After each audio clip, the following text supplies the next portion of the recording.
வணக்கம். ஆகாஷ்வாணி புதுச்சேரி மாநில செய்திகள் வாசிப்பவர் நாராயணசாமி.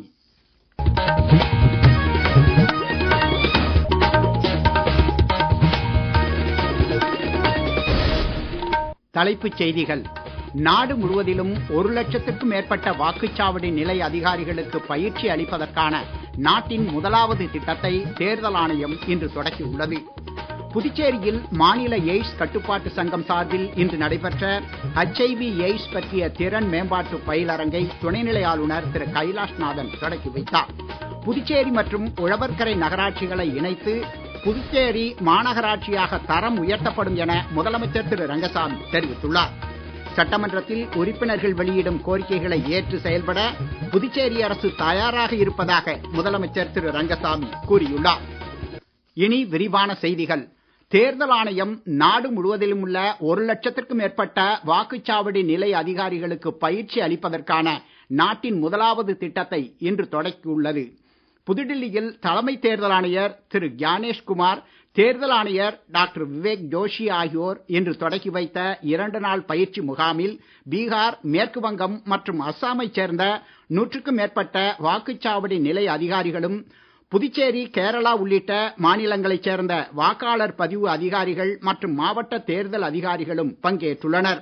இது குறித்து கூடுதல் விவரங்கள்.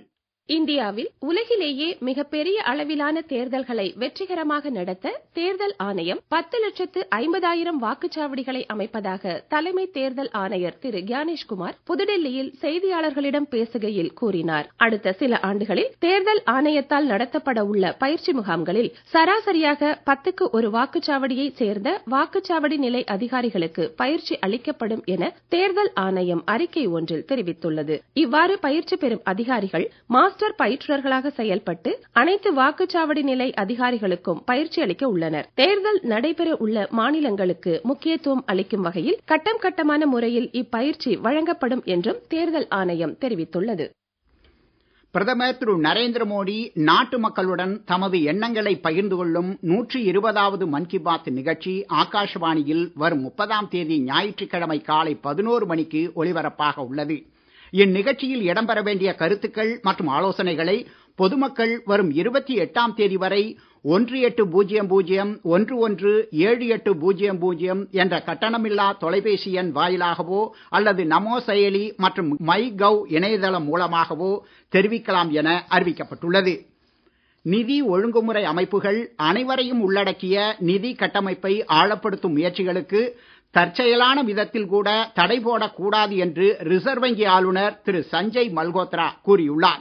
தனியார் துறையினருடன் ஒருங்கிணைந்து செயல்படுவது குறித்து நிதி செயல்பாட்டு பணிக்குழுவின் சார்பில் மும்பையில் இன்று நடைபெற்ற நிகழ்ச்சியில் உரையாற்றிய அவர், இந்தியாவில் தற்போது வயது வந்த நபர்களில் 94% பேர் வங்கிக் கணக்கு வைத்திருப்பதாகவும் வாடிக்கையாளர் என்ற முறையில் இவர்களுக்கு உள்ள உரிமைகளை பாதிக்காத விதத்தில் ஒழுங்குமுறை விதிகள் அமைதல் அவசியம் என்றும் கூறினார். புதுச்சேரியில் மாநில எய்ட்ஸ் கட்டுப்பாட்டு சங்கம் சார்பில் இன்று நடைபெற்ற HIV எய்ட்ஸ் பற்றிய திறன் மேம்பாட்டு பயிலரங்கை துணைநிலை ஆளுநர் திரு கைலாஷ்நாதன் தொடக்கி வைத்தார். கல்லூரி முதல்வர்கள், செந்நாடா மன்ற ஒருங்கிணைப்பாளர்கள் மற்றும் கல்லூரி மாணவர்கள் இதில் கலந்து கொண்டு பயன்பெற்றனர். துவக்க விழாவில் துணைநிலை ஆளுநர் பேசுகையில், 2047ஆம் ஆண்டிற்குள் முன்னேறிய நாடாக இந்தியாவை மேம்படுத்துவதற்கான பிரதமர் திரு நரேந்திர மோடியின் இலக்கை எட்டுவதில் கல்வி, சுகாதாரம், உள்கட்டமைப்பு ஆகிய துறைகளின் வளர்ச்சி முக்கியமாக உள்ள நிலையில் HIV போன்ற பிரச்சனைகளால் இதில் தடை ஏற்படுவதால் குறிப்பாக கிராமப்புறங்களில் HIV எய்ட்ஸ் குறித்து நிலவும் மூட நம்பிக்கைகளை போக்கி விழிப்புணர்வு ஏற்படுத்துதல் அவசியம் என்றார்.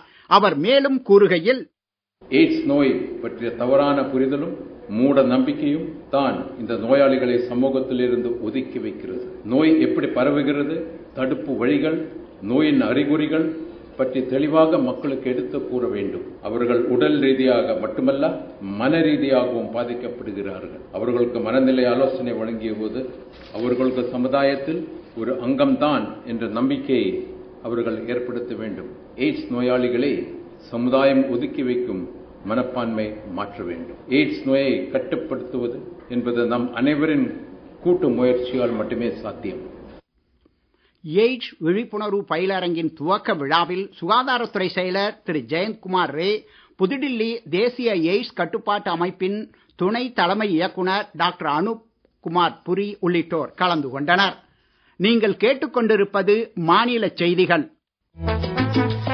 ஆகாஷ்வாணி செய்திகளை நேயர்கள் உடனுக்குடன் தெரிந்து கொள்ள எமது புதுச்சேரி மண்டல செய்திப் பிரிவின் சமூக ஊடகங்களான @airnews_புதுவை என்ற எக்ஸ் பக்கத்தையும், all India radio news Puducherry என்ற Facebook பக்கத்தையும், @RNU புதுச்சேரி என்ற யூடியூப் சேனலையும் அணுகலாம்.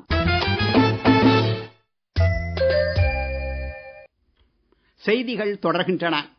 புதுச்சேரி மற்றும் உழவர்கரை நகராட்சிகளை இணைத்து புதுச்சேரி மாநகராட்சியாக தரம் உயர்த்தப்படும் என முதலமைச்சர் திரு ரங்கசாமி தெரிவித்துள்ளார். இன்று சட்டப்பேரவை வளாகத்தில் செய்தியாளர்களிடம் பேசிய அவர், ஆஷா பணியாளர்கள், NRHM செவிலியர்கள் மற்றும் அங்கன்வாடி ஒப்பந்த ஊழியர்களின் ஊதியம் உயர்த்தி வழங்கப்படும் என்றும் அறிவித்தார். முதலமைச்சரின் பேட்டியில் இருந்து சில பகுதிகள். புதுச்சேரி நகராட்சி மற்றும் உழவர் நகராட்சி இரண்டையும் இணைத்து புதிய மாநகராட்சியாக கொண்டு வருவதற்கு அரசு தீர்மானித்திருக்கு, நடவடிக்கை எடுத்திருக்கு. ஆஷா பணியாளர்களுக்கு 10,000 வாங்கிட்டு தாங்க, 8,000 வரை 18,000 கொடுக்கப்படும். நர்சஸுக்கு 15,000, மற்ற டெக்னிக்கல் ஸ்டாஃபுக்கு வரைக்கும், சோசியல் ஒர்க்கர் வரைக்கும் 12,000, அப்புறம் மற்றவங்களுக்கு 10,000. நாங்கள் அறிவிச்சு அத்தனை செய்வோம். அதில் எந்தவித மாறுபட்ட கருத்துக்கும் இடமில்லை. சுகாதாரத்தை மேம்படுத்த வேண்டும், மருத்துவ வசதி நல்லா கிடைக்கணுன்றது தான் நம்முடைய எண்ணம். அதுக்கு நடவடிக்கை அரசு எடுத்துட்டு இருக்கு. அதே மாதிரி கூட்டுறவு தொழில்நுட்பம் மேம்பட்டு வருகின்றது. சங்கங்கள்லாம் இப்ப நிமிர்ந்து நிற்கிற நிலையில வந்துட்டு இருக்கு. லிங்காரெட்டிப்பாளையம் சுகர் மில் திறக்கணும்னு சொன்னாங்க, அதை நடவடிக்கை எடுத்துட்டு இருக்கோம். அதாவது ஒரு நிறைவான நம்முடைய மானிய கோரிக்கைகள் நிறைவேற்றப்பட்டிருக்கிறது. சட்டமன்றத்தில் உறுப்பினர்கள் வெளியிடும் கோரிக்கைகளை ஏற்று செயல்பட புதுச்சேரி அரசு தயாராக இருப்பதாக முதலமைச்சர் திரு ரங்கசாமி கூறியுள்ளார். இன்று அவையில் பல்வேறு துறைகளின் மானிய கோரிக்கைகள் மீதான விவாதங்களுக்கு பதில் அளித்த அவர், நிர்வாக சீர்திருத்தங்களை கொண்டுவர அரசு நடவடிக்கை எடுத்து வருவதாகவும், சட்டமன்றத்திற்கு புதிய கட்டடம் கட்டுவதற்கான நடவடிக்கைகளை பேரவைத் தலைவர் மேற்கொண்டு வருவதாகவும் கூறினார். சுகாதாரத்துறையில் ஆம்புலன்ஸ் ஓட்டுநர் பணியிடங்கள் உட்பட காலியாக உள்ள பணியிடங்கள் நிரப்பப்படும் என்றும், லிங்காரெட்டிப்பாளையம் கூட்டுறவு சர்க்கரை ஆலையை தனியார் பங்களிப்புடன் மீண்டும் செயல்படுத்த நடவடிக்கை எடுக்கப்படும் என்றும் அவர் தெரிவித்தார். முன்னதாக மாநில உள்துறை அமைச்சர் திரு நமச்சிவாயம் தமது துறைகளுக்கான மானிய கோரிக்கை விவாதங்களுக்கு பதில் அளிக்கையில், புதுச்சேரியில் பல்கலைக்கழகத்திலும் பாரதிதாசன் மகளிர் கல்லூரி உட்பட அனைத்து நகர்ப்புற மற்றும் கிராமப்புற கல்லூரிகளிலும் பயிலக்கூடிய மாணவ மாணவிகளுக்கு இலவச பேருந்து இயக்க நடவடிக்கை எடுக்கப்படும் என அறிவித்தார். அரசு கல்லூரிகளில் விரிவுரையாளர் மற்றும் அலுவலர் பணியிடங்கள் நிரப்பப்படும் என்றும், சென்டாக் விண்ணப்பதாரர்களுக்கு கட்டண விலக்கு அளிக்கப்படும் என்றும் அவர் தெரிவித்தார். பெண் குழந்தைகள் தங்களின் குறைகளை தெரிவிக்க 500 பள்ளிகளில் புகார் பெட்டி, அரசு பள்ளிகளில் போலீஸ் கேடட் திட்டம், புதிதாக தேர்ந்தெடுக்கப்பட்ட 180 பட்டதாரி ஆசிரியர்களுக்கு பணி நியமன ஆணை உட்பட பல்வேறு அறிவிப்புகளையும் அமைச்சர் திரு நமச்சிவாயம் வெளியிட்டார். ராஜீவ்காந்தி சிலை முதல் இந்திரா காந்தி சிலை வரை மேம்பாலம் அமைத்து, மரப்பாலத்திலிருந்து முள்ளோடை வரை கடலூர் தேசிய நெடுஞ்சாலையை அகலப்படுத்தி மேம்படுத்தும் பணிகளை 1000 கோடி ரூபாய் மதிப்பீட்டில் மேற்கொள்ள மத்திய அரசிடம் கொள்கை அளவில் ஒப்புதல் பெறப்பட்டுள்ளதாக மாநில பொதுப்பணித்துறை அமைச்சர் திரு லட்சுமி நாராயணன் தமது பதில் உரையில் கூறினார். பொதுப்பணித்துறை மூலம் மேற்கொள்ளப்பட உள்ள பல்வேறு சாலை மேம்பாட்டுப் பணிகள் மற்றும் கட்டிடப் பணிகள் பற்றிய விவரங்களையும் அவர் வெளியிட்டார். புதுச்சேரியில் 5 முதல் 18 வயது வரை உள்ள குழந்தைகள் உயிரிழந்தால் மகளிர் மற்றும் குழந்தைகள் மேம்பாட்டுத்துறை மூலம் 15,000 ரூபாய் ஈமச்சடங்கு உதவி வழங்கப்படும் என அரசு அறிவித்துள்ளது. இந்த கூடுதல் பட்ஜெட் அறிவிப்பை அமைச்சர் திரு ஜெயக்குமார் இன்று சட்டப்பேரவையில் வெளியிட்டார். IPL கிரிக்கெட்டில் இன்று இரவு 7:30 மணிக்கு குவஹாத்தியில் நடைபெறும் போட்டியில் கொல்கத்தா, ராஜஸ்தான் அணிகள் மோதுகின்றன. அகமதாபாத்தில் நேற்று இரவு நடைபெற்ற போட்டியில் பஞ்சாப் அணி 11 ரன் வித்தியாசத்தில் குஜராத் அணியை வென்றது. மீண்டும் தலைப்புச் செய்திகள். நாடு முழுவதிலும் 1 லட்சத்திற்கும் மேற்பட்ட வாக்குச்சாவடி நிலை அதிகாரிகளுக்கு பயிற்சி அளிப்பதற்கான நாட்டின் முதலாவது திட்டத்தை தேர்தல் ஆணையம் இன்று தொடக்கியுள்ளது.